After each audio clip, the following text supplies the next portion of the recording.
Kabay, welcome back to my channel.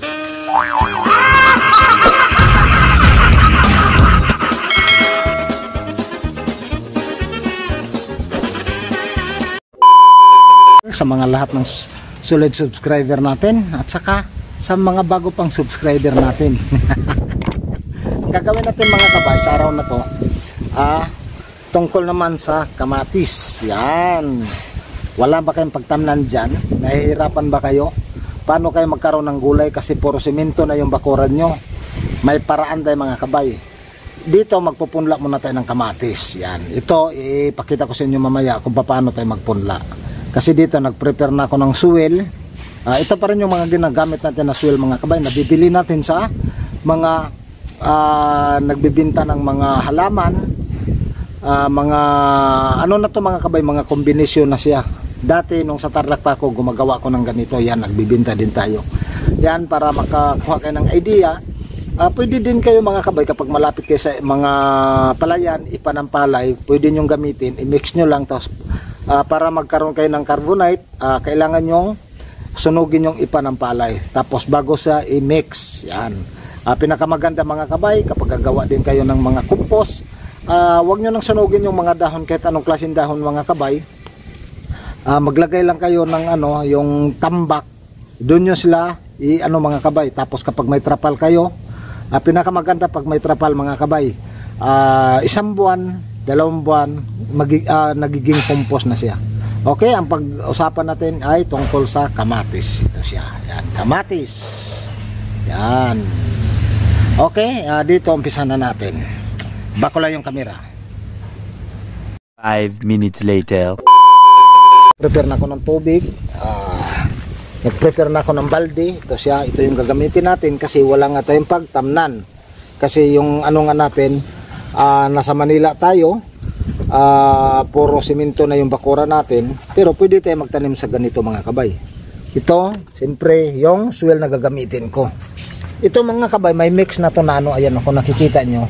Buwaghag na siya. Tapos ang ginagamit kong soil, ito pa rin. Hindi sa mano, ayan. Yan siya. Yan, sa baba, natural organic soil. Yan. Yan ang mga ginagamit. Ito naman siya mga kabay. Yun, talagang pinumpino na siya. Okay? Dito maglagay lang tayo ng dito sa balde. Yan, pasahan na natin. Maglagay na tayo ng soil dito sa balde. Yan. Ganito lang yung mga paraan natin mga kabay. Dito ligtas yung pamilya natin kasi tayo yung nagpapalaki. Kamatis ang gagawin natin ngayon. Kamatis. Magkamatay bibili mga kabay. Kung may mga balde tayo dyan sa bahay na sira, o pwede tayo gumawa ng paraan. Yan siya. Okay? Dito may nagkuha natin ng cutter. Ito mga kabay, slice na natin ng ganyan. Yan siya. Ito. Yan o. Lagay lang natin dyan. Yan. Lagay natin dyan. Ganun lang yung mga paraan natin mga kabay. Yan siya. Diba? Napakadali. Yan lang. Okay. Yan lang siya.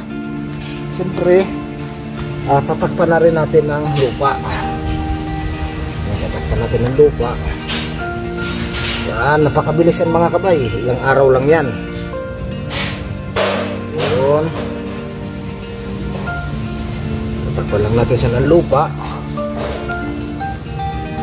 Tapos, siyempre, kailangan natin diligan.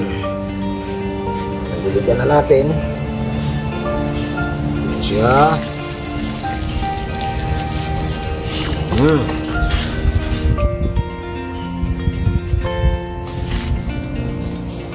Yan, dito mga kabay, kumuha na ako ng stick. Lalagyan natin siya ng stick sa gitna.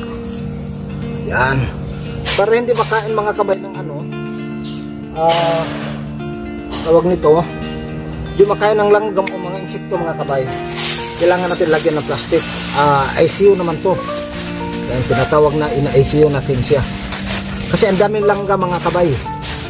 Dito, yan, lalagyan natin siya ng plastic. Yan. Ito siya. Tali na natin. Yeah. So ganun lang sa kasimple mga kabay ang mga ginagawa natin. Yun.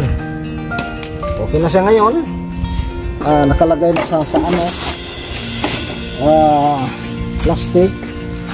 Yan. Ayan na siya. Iayos na natin mga kabay yung ano natin, kamatis. Dito may isa akong inaisiyo pero kahapon lang to. Ayan mga kabay, nagmumoist ka agad. Yan na yun ang magpabuhay sa kanya mga kabay. Hindi na kailangan natin na mag-ano pa. Dito hindi sa hassle. Hindi kasi tayo mga kabay dilig ng dilig. Kasi yun na nga, linagyan natin ng plastic. Nagmumoist, nagpapawis sa loob.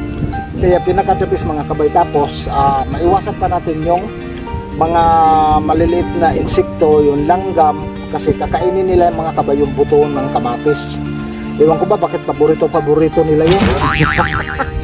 So okay na siya ngayon yung ano natin. Yan siya.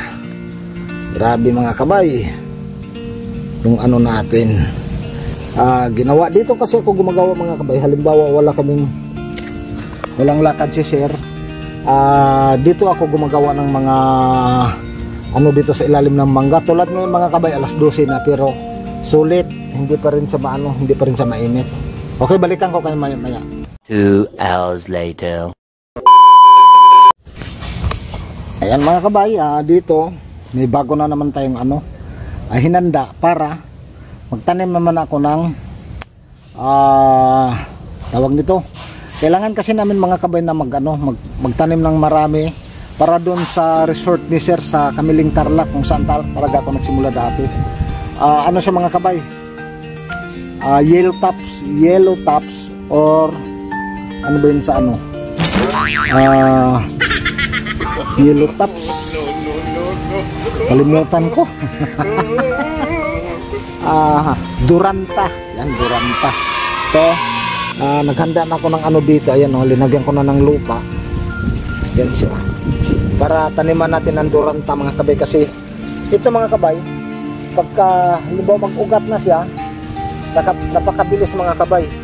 Yung ano, pagkuha natin, pag-grip up, kasi yun ang madali siyang tanggalin. Tapos siyempre yung kamatis natin nandito pa rin. Ayan o. Tapos siyempre may papakita ko sa inyo. Nasa balde na sa mga kabay at saka may bulaklak na rin siya. Ito siya. Balde. Bali dalawa mga kabay. Yan. O ito.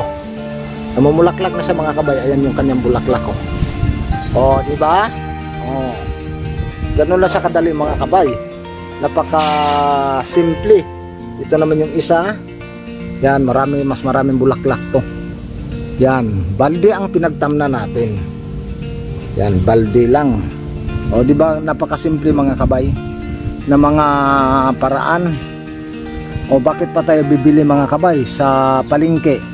At least dito, kapag may mga ganito tayong balde o sirang balde tulad nitong ni-repair natin yung isa kanina, pwede tayo magtanim. Yan. Walang problema mga kabay yung kanyang bulaklak. Oh, sobrang ganda. Oh, yan. Ito pa. Ito yung isa. Oh, sus, ang ganda na hinangin.